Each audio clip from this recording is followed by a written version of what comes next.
Hey guys, it's Mountain Walk, and today we're going to be talking a little bit about a bunch of stuff. That's right.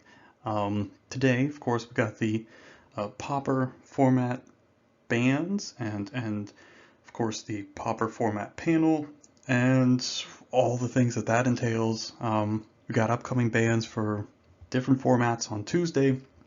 We'll talk a little bit about what I'm doing, what my plans are going forward and everything else, and what I've been working on and all that neat stuff. But yeah, first things first. Let's get started. We got bands today. 3 cards out of Pauper. Of course, the Pauper format panel I believe was announced just last week, if it's even been a week. I imagine it's been something percolating around for, maybe a couple months or something that they were working on, but just announced publicly like last week. And of course, we got 3 bands today. Got the Atog and the Bonders Ornament and Prophetic Prism. I'll link the thing down in the description. Obviously, everyone, most people have probably heard of this, already, but just in case, I'll link the announcement in the description, and there's a article and or video that you can watch by Gavin Verhey, where they go over everything pretty good detail. So yeah, the issues of course were first and foremost affinity. The affinity deck's pretty ridiculous, just due to the fact that so many things sort of incidentally produce random value, like producing things like treasures or other sort of things like the blood tokens from the like blood fountain. Um, so that kind of stuff is, puts a lot of random junk into play, and the cards themselves aren't like, like whatever. They're just enablers. They're pretty strong, but like they're fine, sort of, except when you combine them with like a Tog and Disciple the Vault, you can produce like tons and tons of damage that really can't be dealt with very easily. Obviously, Disciple being a sort of colorless one-mana fireball, as well as a Tog not even needing to get through, which you can with like stuff like Wedding Invitation, but as well as stuff like Fling, which removes the need for the combat step, along with Disciple. So a Tog really shines in these super resource-rich environments, right? It's the same sort of thing like why Psychotog was so good back in the day, because there was tons of card drawing, things like that made it easy to draw a ton of cards and put a ton of cards in your graveyard. So in these situations, especially since most of these cards, replace themselves, things like Ichor Wellspring, comes to play, draw a card. When it put in the graveyard, you draw a card, and all this other stuff.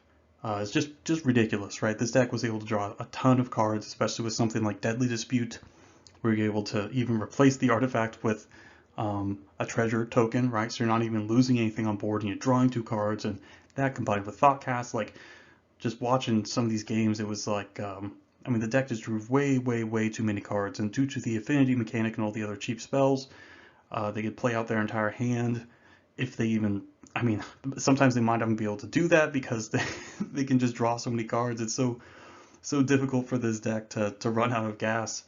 Totally ridiculous. Deck was absurd. Definitely felt a lot like Affinity from, Mirrodin block standard, right?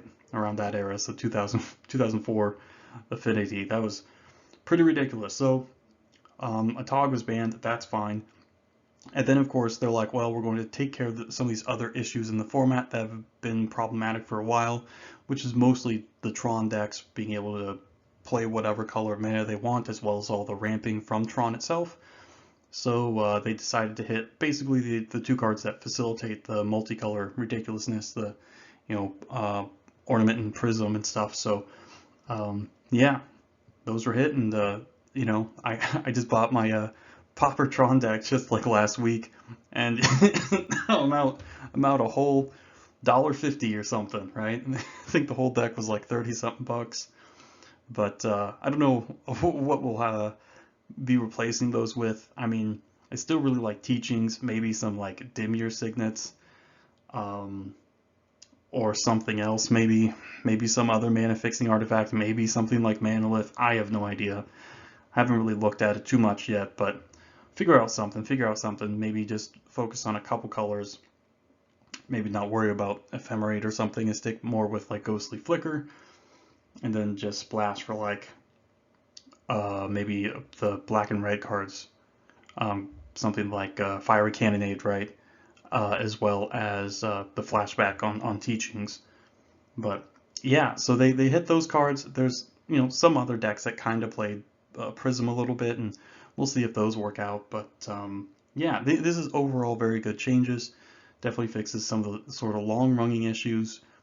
They really put the 8 members of the Pauper format panel really put their best foot forward, and I think this is a good change. Yeah, I think their logic, their arguments for banning a TOG is, just being a free sack outlet, especially with all these free and cheap artifacts, is just probably too much. I was thinking, oh well, maybe they could hit Disciple. Disciple is obviously in some respects even more degenerate, but you need to have the sack outlet, excuse me, to make the Disciple really powerful. So it makes sense. I can see why they hit a TOG. So, we'll see. We'll see what happens. But that's a good change, making the Tron deck less less ridiculous and able to just play whatever is probably a good change too. Haven't got any games in with it, but hey, I'm sure we'll get to that eventually. But of course, talking about the Pauper format panel, made up of 8 people, including Gavin Verhey, I think they did a really great job. A lot of different kinds of people with different ideas. They had mentioned that they were looking to do that for other formats, maybe like Modern and or Legacy, or shoot, maybe even Vintage too. But yeah, that should be interesting. We'll have to see how that ends up working out. But I think this idea of like coordinating with players to get some additional ideas and feedback for people that are invested in the format and have played it for a while is definitely a good idea. I mean, obviously, everyone's worried like, oh, everyone's gonna have these terrible ideas or whatever, but if you get a bunch of people with different ideas and different backgrounds and maybe just different decks they're experts in, you get a lot of different opinions, and ultimately, of course, it's Wizards' decision final and at the end of the day, right? I mean, they take feedback from the group, but we'll have to see. But I think this would certainly be a good way going forward, and so yeah, that's good stuff. I like the idea of these panels. I don't think this kind of is going to take up a ton of time. One Zoom call or whatever for like an hour and a half or something, discussing all these things, 2 hours, who knows, can really do a lot of good for a lot of people. That the cost benefit analysis of this, I mean, it's all upside, right? So yeah, really great stuff. I'm pretty happy about that. Pretty excited. Um, hopefully I'm trying to put out a video been working on for a long time, a couple of videos about for example, the future of the legacy ban list and examining sort of the legacy ban list and like in as the specific context of like the Delver deck and the blue decks and everything else. Trying to work on that and make that and really good. And I'm working on a script for it, and I've been working on it forever, and I keep adding stuff and taking stuff away and like definitely perfectionist mode. So that's been a challenge, but hopefully I'll be able to get it out before this Tuesday's ban list, banned and restricted for probably Legacy at least, and who knows, maybe something for Vintage and Modern. Modern, I can't really see. Modern seems to be fairly healthy. I mean, obviously Lurrus is in like a billion decks, but it's like it seems to prop up a bunch of other decks rather than making things, rather than constricting the format when you can't play. It seems to open stuff up. And of course, obviously, I think people don't understand, like, if you ban Lurrus, it's not like you're suddenly like free to play 3 and 4 mana spells all the time. Like, these decks are probably not really going to be playing these 3 and 4 mana spells because most of them just typically aren't worth it, and most in the context of deck construction and the metagame and so on. Because the older the formats get, the more and more concentrated you're sort of pushed into lowering your curve to 1 and 2 mana cards. Obviously, it's pretty uncommon, right? For first, think about like Cloud Post and Legacy is one of the few decks that plays, 4+ mana value cards. Primeval Titan, Eldrazi, even something like Green Sun Zenith for like 7 or 6 or whatever, right? To get everyone's favorite primetime. So yeah, suddenly it's not going to magically make everything okay. Again, this is people just not understanding the interaction between these things. And I think it would be hard to parse like what the format looks like if you ban Lurrus. I'm not I'm not convinced it would actually even be better. I think it could actually make it worse.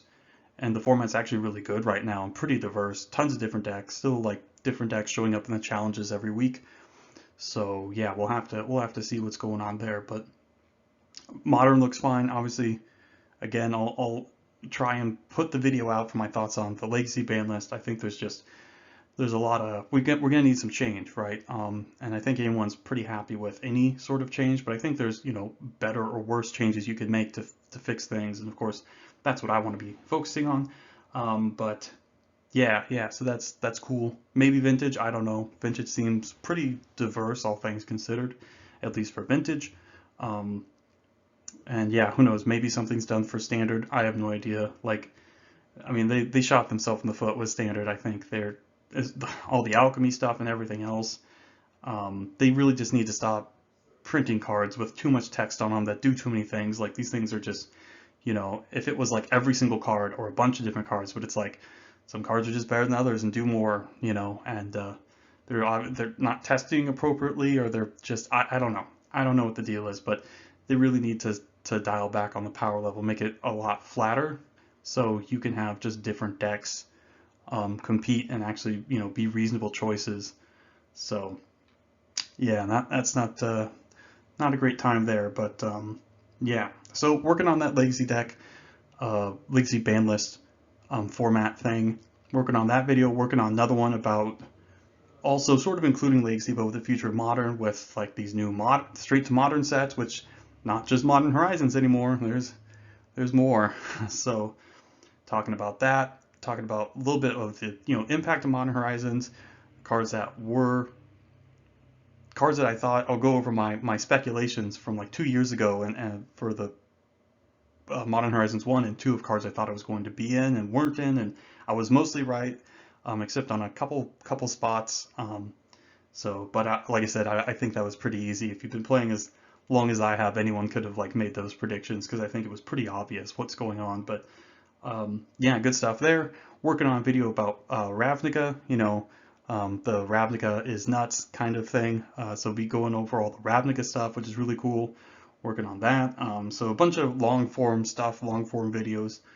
Yeah, and actually writing a script for the Legacy one. Yeah, the Legacy ban list thing. So hopefully that, again, be out by Monday at the latest. Really, really have to knuckle down on that one. So yeah, lots of good stuff going on. We'll have to see what's happening, but I'm pretty happy. I think Modern's in a pretty good place. Minus the ubiquity of Lurrus and maybe a couple other cards. Everything seems fine, pretty balanced. Nothing seems like it needs a ban there. Obviously, a bunch of issues with Legacy. Vintage seems okay though. Um, yeah, Pioneer I guess is okay. Pauper, of course, still seems great. This is great, good news for Pauper fans. So I'm glad. Hopefully everything works out. We can get maybe even some cards back in Pauper. They mentioned Sojourner's Companion, right? If Affinity needs a little bit of help. So yeah, lots of good stuff there. I'm always working hard. Got a just ton of different videos. Oh, I'll be having one on the the Pauper Tron deck that I was gonna make, and now it's gonna be an even more exciting video because it'll be a post-ban, right? Post-ban Pauper Tron list. So I'll have to figure out which colors I want to run and how it's gonna work and all that. Am I just gonna play a bunch of ghostly flickers? Who knows? But probably not ephemerate. Probably, since the extra colors aren't free, probably not ephemerate. Maybe even cut the red. I mean, who knows? We'll have to see. We'll have to see. But yeah, lots of good stuff. Lots of good stuff. So I'm pretty excited, pretty happy. Lots of good stuff going on. Let's see what else. What else? Let me see. Hmm. Mm, trying to think if there's anything else. I mean, oh yeah, Kamigo and Neon Dynasty's coming out next week. I think spoilers start, so that should be interesting. We'll have to see how that works. Again, I'm sort of two minds about like, I mean, I think the set looks mostly cool. I think there's some cool art and stuff going on, but like the DJ like League of Legends art and like if I see any more cards like that, like that's just, I mean, that's just horrible. Like that is, I'm like, isn't this like the guy from was it Overwatch, the skater guy with the beats and stuff? And yeah, yeah, it starts with an L. Lucio or something maybe, I can't remember, but I mean the character was cool. Like I liked playing him in Heroes of the Storm. He has a pretty interesting mechanics and stuff, but like um yeah, that's fine for like Overwatch and Heroes of the Storm because that's what those settings are, but like this kind of art and this sort of flavor and setting is like just so strange and so jarring. And like I mean literally talking about the net and chips and like all this like weird text slang, and it's just like I'm not 100% sure like this is really working. Like it would have been cool if it was like more dark and gritty, but like this weird League of Legends art stuff. I mean, come on, dude. Like that is obnoxious. That is like, please don't just stop. Ugh. Yeah, that's pretty frustrating, but you know, what are you gonna do? What are you gonna do? Them's the breaks. Um, yeah. So we'll keep this one short. We'll keep this one short. So yeah, a lot of that stuff is just whatever. We'll have to see. But I'm excited for going back to Dominaria, going back to Brothers War stuff, and a lot of stuff with New Phyrexia. Hopefully the leaks, which I won't say, the leaks about a certain character, a very nasty boy appearing in Kamigawa. You know, a hacker, a reality hacker. We'll have to see if that's true. Yeah, that'd be sweet. Yeah, so I'm pretty excited. I think at least the stuff they're doing with the new Phyrexia stuff is working out pretty well, pretty cool that they're sprinkling in these sets. You know, Karn talking about last time he was on Dominaria trying to blow everything up with the Silix, which is this is great. This is how you can tell he's one of Urza's creations because he's following in his steps. He's just like, yeah, I'm just gonna nuke Phyrexia. There was no problems last time we set off this thing. So literally cracking the continental crust and plunging the planet into like a nuclear winter and completely destroying the island of Argoth and on and on and on, and the temporal rifts and everything else. I'm like, I don't know. This is definitely feels like the cure is maybe a little bit worse than the disease, but pretty based. Anyways, I love Karn. I love all the Dominaria characters, and their stories are so interesting and natural, and it feels organic. And even the new Weatherlight stuff is pretty cool. So yeah, more of that and less of like this, less of these boring planeswalkers like the Jason company is kind of meh. Like I like Garuk. I think he's pretty cool, and Liliana stuff is just whatever. I mean, it's just yeah. The Nissa stuff is like she's very boring, and I don't know. Some stuff is good, some stuff is bad. But anyway, we'll see what's going on. So yeah, hopefully we can be hacking reality next week with our favorite friend. But yeah. So there you go, guys. That's about it for today. So yeah, thanks for stopping by. Hope you enjoyed this. It's me talking, rambling about stuff and things. So yeah, that's it for random discard number 42069. Yeah, it's definitely that number. All right, guys. Thanks for stopping by and have a great day.